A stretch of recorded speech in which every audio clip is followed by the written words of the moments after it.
नमस्कार साथियों। उज्जवल क्लासेज के YouTube प्लेटफॉर्म पर आप सबका हार्दिक स्वागत व अभिनंदन। कैसे हैं आप? आशा करता हूं कुशल मंगल होंगे और बढ़िया तरीके से नोट्स बना रहे होंगे। हम राजस्थान की कला संस्कृति में बहुत सारे टॉपिक कंप्लीट कर चुके हैं और एक टॉपिक आज, जैसा कि आपको पीछे स्लाइड में दिख रहा होगा, आज का हमारा बहुत ही प्यारा टॉपिक रहने वाला है और वो है राजस्थान के प्रमुख वाद्य यंत्र। डिटेल में पढ़ेंगे, पूरे कंटेंट को बेहतरीन तरीके से हम पढ़ने वाले हैं और इस कंटेंट को मैं रोज माथापच्ची करके कोशिश ये करता हूँ और बेटर तरीके से आपको देने का प्रयास करूं। तो आप जुड़िएगा मेरे साथ। बगैर कोई औपचारिकता के सीधी बात करते हैं पढ़ाई की।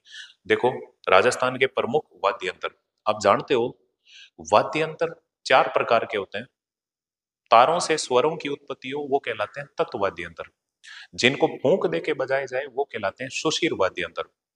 और जिन पे खाल मडी हो उन्हें ताल, थाप या डंडी की सहायता से बजाए जाए उन्हें कहते हैं अवनद वाद्य यंत्र। और एक होते हैं जो धातु से बने हुए होते हैं, आपस में टकराने से उनमें से घन घन की आवाज आती है, वो होते हैं घन वाद्य यंत्र। ये प्रकार हम आगे देखेंगे। अभी मुख्य फैक्ट बातें हम देखते हैं। जैसे आपसे पूछ ले, दुनिया का सबसे प्राचीन वाद्य यंत्र कौन सा माना जाता है? वो है डमरू। आप जानते हो ना, भगवान शिव बजाते थे डमरू और क्या बजाते थे? पिनाक। तो देखो, सबसे प्राचीन वाद्य यंत्र है डमरू और भगवान शिव का वाद्य यंत्र कौन सा कहलाता है? डमरू व पिनाक। भगवान शंकर का वाद्य यंत्र है डमरू और पिनाक। भगवान विष्णु का वाद्य यंत्र कौन सा है? शंख। भगवान विष्णु क्या बजाते थे? शंख। दिमाग में रह जाएगा। और भगवान श्री कृष्ण का वाद्य यंत्र कौन सा है? बांसुरी, है ना। भगवान श्री कृष्ण क्या बजाते थे? बांसुरी। इसके अलावा देखो, सरस्वती माता का वाद्य यंत्र कौन सा है? वीणा। हे वीणा वादिनी हंस वाहिनी मां शारदे, है ना। तो देखो, वीणा सरस्वती माता का वाद्य यंत्र है।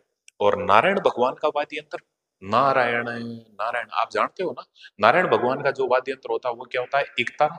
और मीराबाई का वाद्य यंत्र भी क्या होता है? इकतारा। आप कहोगे सर, नारायण भगवान के हाथ में तो वो मतलब खड़ताल टाइप की होती है, वो एक अलग है। इधर नारायण भगवान के हाथ में एक तार वाला आपने देखा होगा, वो क्या है? इकतारा। जिसमें एक तार हो वो इकतारा। तो देखो, मीराबाई भी इकतारा बजाती थी, नारायण भगवान भी नारायण नारायण क्या बजाते थे? इकतारा। सरस्वती माता का वाद्य यंत्र कौन सा है? वीणा। और भगवान श्री कृष्ण का वाद्य यंत्र कौन सा है? बांसुरी। और भगवान विष्णु का वाद्य यंत्र कौन सा है? शंख। और भगवान शिव का वाद्य यंत्र कौन सा है? डमरू व पिनाक। और सबसे प्राचीन वाद्य यंत्र कौन सा माना जाता है? डमरू। तो ऐसे ही हम और बात देखते हैं इसमें। देखो, आयतन की दृष्टि से, मतलब फैलाव की दृष्टि से, लंबाई की दृष्टि से नहीं, आयतन की दृष्टि से सबसे बड़ा वाद्य यंत्र कौन सा है? तो उसका नाम है बम। इसे ही कहते हैं टामक, इसे ही कहते हैं धौंसा। और ये कैसा वाद्य यंत्र है? अवनद। क्योंकि बहुत बड़ा है, इसके ऊपर खाल मडी हुई है। और इसको आपको पता होगा, ढोल ढमके, जैसे ढोल बजाते हैं वैसे इसको बजाते हैं। तो आयतन की दृष्टि से सबसे बड़ा वाद्य यंत्र कौन सा हो जाएगा? बम, टामक, धौंसा। ऐसे ही भैया, सबसे लंबा लोकवाद्य कौन सा है? लंबाई के हिसाब से, वो तो चौड़ाई के हिसाब से हो गया, वो सबसे लंबा कौन सा है? नड़। फूंक देके बजाया जाता है, सुशीर वाद्य यंत्र है। और नड़ बजाएगा कौन? कर्णा भील। आगे हम देखेंगे नड़ का जादूगर कह सकते हो, या नड़ को बजाने वाला राजस्थान का प्रमुख कलाकार कौन था? तो वो होगा कर्णा भील। तो दिमाग में रखना। वैसे याद रख लो, जो भी हमारे शरीर के अंदर नाड़ होती है, नड़ होती है, वो सबसे लंबी होती है। छोटी आंत, बड़ी आंत, लंबी लंबी है। तो ऐसे दिमाग में रख लें, लड़, नड़, है ना। और सबसे छोटा लोकवाद्य कौन सा होता है? मोरचंग। मोरचंग बहुत छोटा वाद्य यंत्र है, सुशीर वाद्य यंत्र है। केवल यूं होठों के बीच में रख के उसको बजाया जाता है। मोरचंग सबसे छोटा वाद्य यंत्र। सबसे लंबा नड़, सबसे छोटा मोरचंग। और आयतन की दृष्टि से बड़ा वाद्य यंत्र कौन सा है? बम, टामक, धौंसा।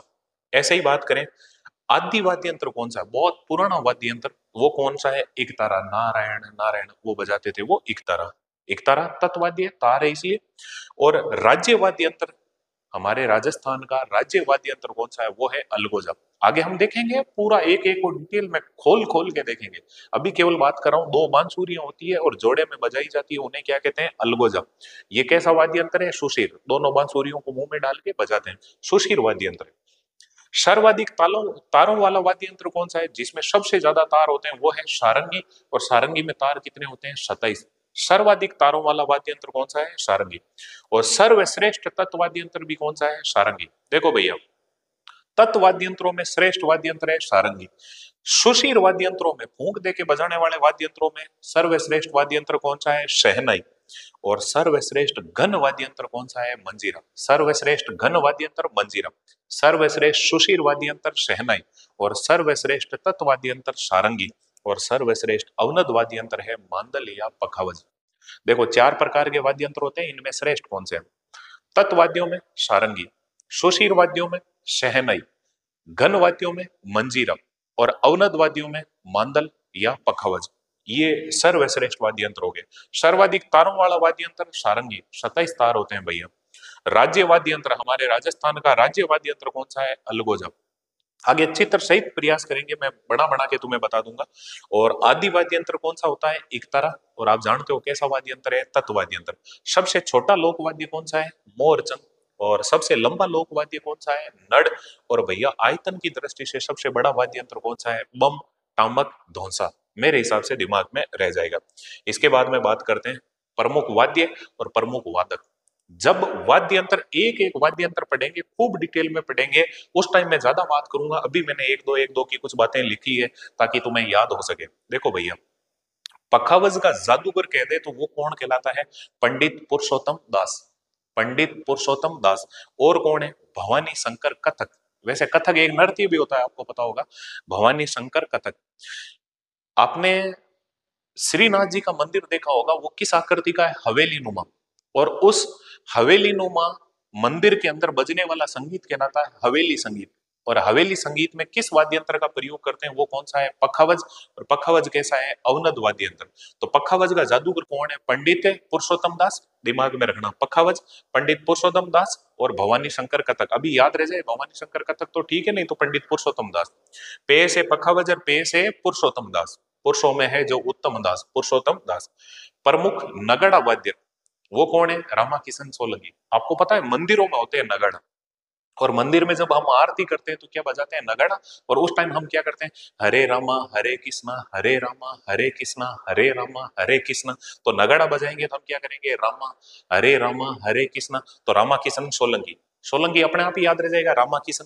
तो नगड़ा वादक कौन हो जाएंगे? रामा किशन।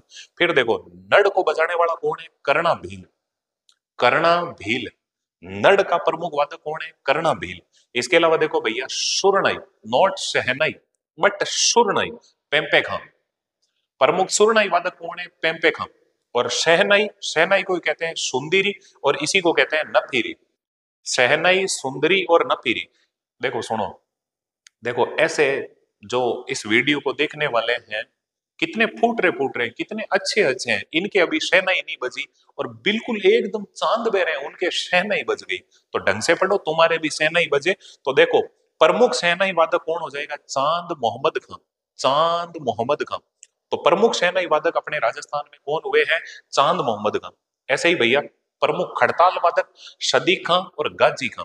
सदीक खां और गाजी खां। और प्रमुख भपंग वादक जहूर खां मेवाती। ऐसे मजा लेना इस शब्द का, जहूर खां मेवाती। सर ये भपंग क्या होता है? कुछ नहीं भैया, ऐसी एक तुम्बी होती है, और इस तुम्बी में से एक यहां से तार को निकाल के और यूं आगे ले जाएंगे, और बस इसको ऐसे खाक में दबा के इस तुम्बी को, और इस तार को मतलब यूं खींचेंगे और ढीला छोड़ेंगे एक हाथ से, यूं मतलब उस तार को मतलब थोड़ा सा हिलाते जाएंगे, तो इससे अंदर से आवाज आएगी ऐसे, भपंग भपंग भपंग। तो इसी वजह से इसका नाम क्या हो गया? भपंग। और प्रमुख भपंग वादक कौन होंगे? जहूर का मेवाती और उमर फारूक। जहूर खां मेवाती, मेवात क्षेत्र आप जानते हो ना, अलवर के आसपास का क्षेत्र, वो मेवात क्षेत्र। जहूर खां मेवाती और कौन हो जाएंगे? उमर फारूक। ऐसे ही देखो, कामाइचा, कमल साकार खां। ऐसे ही याद रख लो, काम आएगा, कमल का फूल। देना तो गुलाब का फूल था, लेकिन काम कौन सा आ गया? कमल का फूल। हाँ बिल्कुल, अगर आप में कुछ हुनर होगा तो गोभी का फूल भी काम आ जाएगा, नहीं तो कमल का फूल भी धरा रह जाएगा, और गुलाब का फूल भी धरा रह जाएगा। देखो, काम आएगा नहीं, कामायचा। कामायचा वादक कौन है? कमल साकार खां। प्रमुख कामायचा वादक है, उनका नाम क्या है? कमल साकार खां। और फिर देखो, सारंगी वादक पंडित राम नारायण। पंडित राम नारायण, पंडित राम नारायण। तो प्रमुख सारंगी वादक कौन हो जाएंगे? पंडित राम नारायण। कामायचा वादक कौन हो जाएंगे? कमल साकार खां, भपंग, जहूर खां मेवाती और उमर फारूक। जहूर खां मेवाती, उमर फारूक। खड़ताल वादक सदीक खां और गाजी खां। शहनाई वादक चांद मोहम्मद खां। सुरनाई वादक पेम्पे खां। और नड़ वादक करना भील, नगाड़ा वादक हरे रामा हरे कृष्णा रामा किशन सोलंकी, और पखावज वादक पंडित पुरुषोत्तम दास। इस टॉपिक को बहुत डिटेल में पढ़ेंगे भैया, अभी केवल हम शुरुआत कर रहे हैं और इसके आगे बात करते हैं। देखो, अलगोजा जैसा वाद्य कौन सा है? सतारा। आपने देखा होगा अलगोजा, दो जोड़ी बांसुरियां, उनके जैसा वाद्य कौन सा होता है? सतारा। डमरू जैसा वाद्य कौन सा होता है? डेरू। और भैया डमरू का नाटा रूप कौन सा होता है? ढाक। ढाक।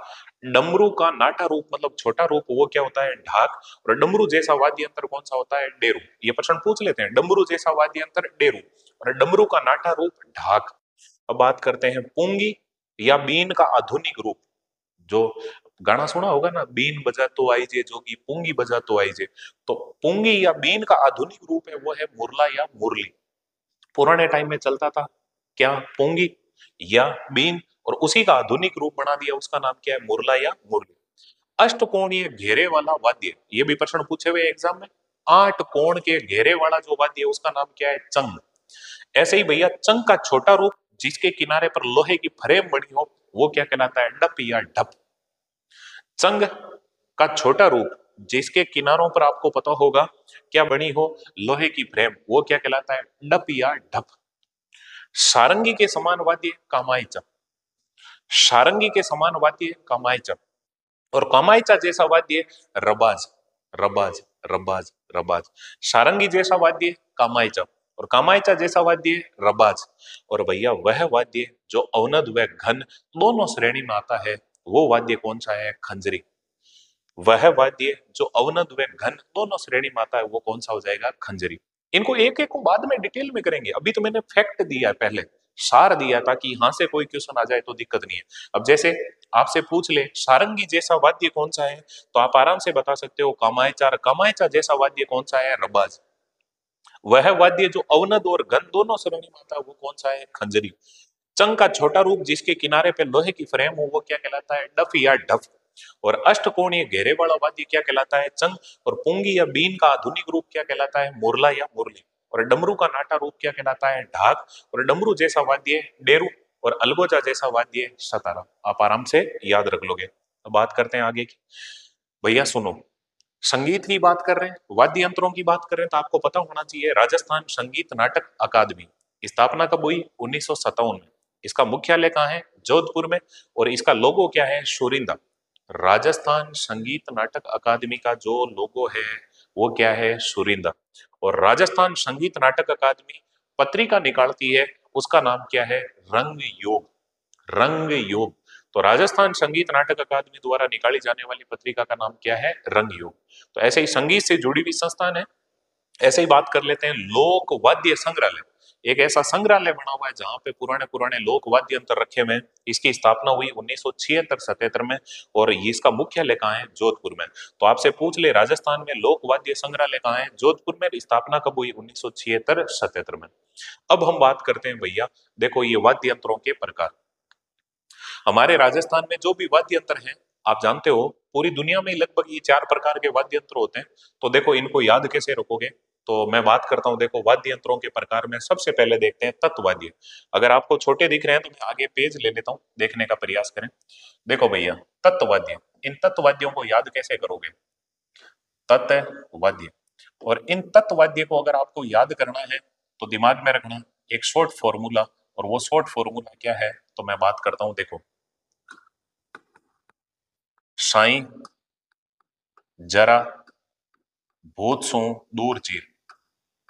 साईं जरा भूत सू दूर चीर। साईं जरा भूत सू दूर चीर, मैं कहां घुसूं। मैं कहां घुसूं। साईं जरा भूत सू दूर चीर, मैं कहां घुसूं। 2-3 बार बोलना मेरे साथ, साईं जरा भूत सू दूर चीर, मैं कहां घुसूं। देखो साईं मतलब गॉड, भगवान। मान लो आपको यमराज ने भगवान आपके पास बुला लिया, यमराज आपको भगवान के पास ले गया।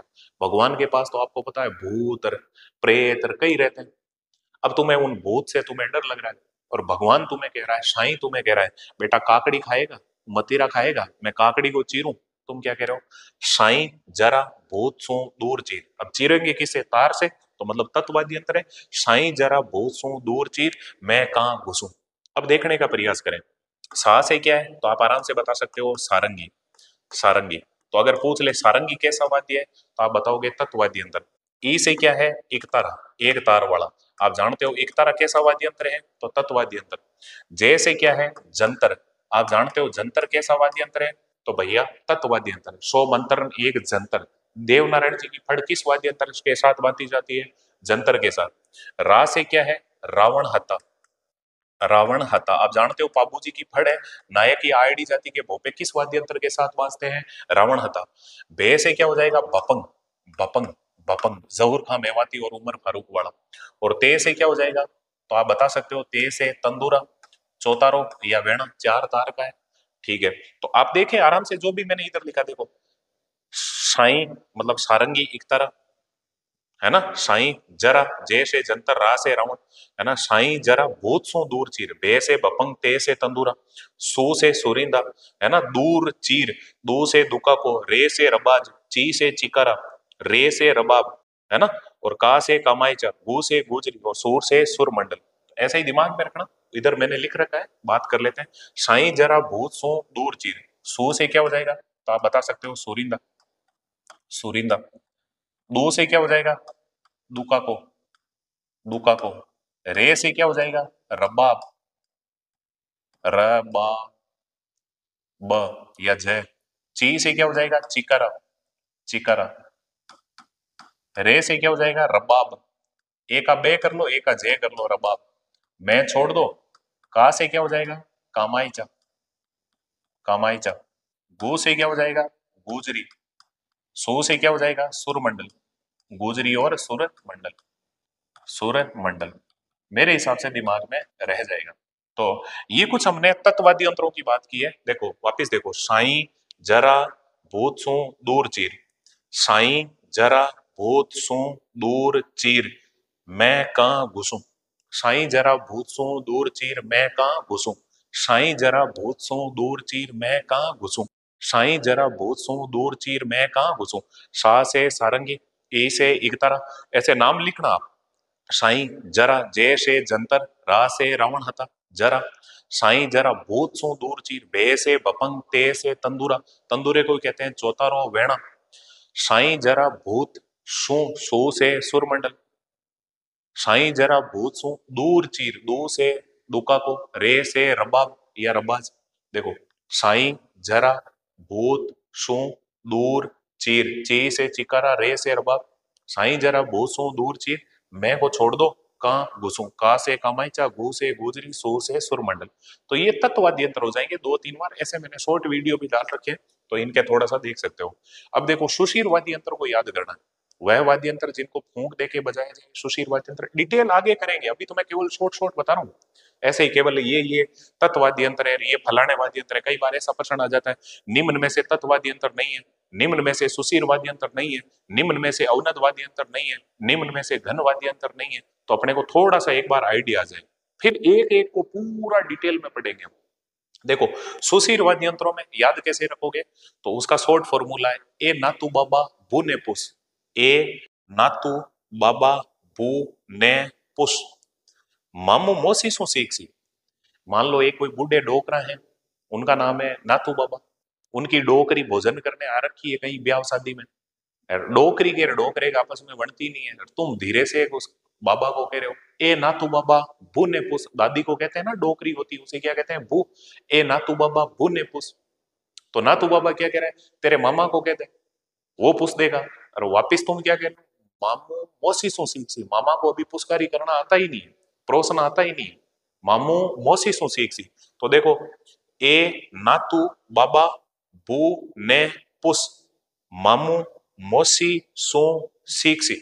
तो देखो ए से अलगोजा, ना से नागपणी, तू से तुरई, ए नातू बाबा, बा से बांकिया, बा से बांसुरी, ए नातू बाबा बू, बू मतलब भूंगल, ने मतलब नड़, बू ने पुस, पू मतलब पूंगी, से मतलब सेनई, ए नातू बाबा बू ने पुस। अब वो कह रहा है मामा से बोल दे तेरे मामा को, मामा पुस देगा।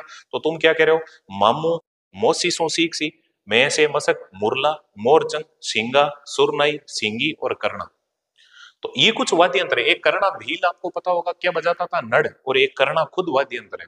तो दिमाग में रखना इस शॉर्ट शॉर्ट को, थोड़ा सा दिमाग में रखना। ए नातू बाबा बुने पुस मामू मौसी सो सीख सी, ए नातू बाबा बुने पुस मामू मौसी सो सीख सी।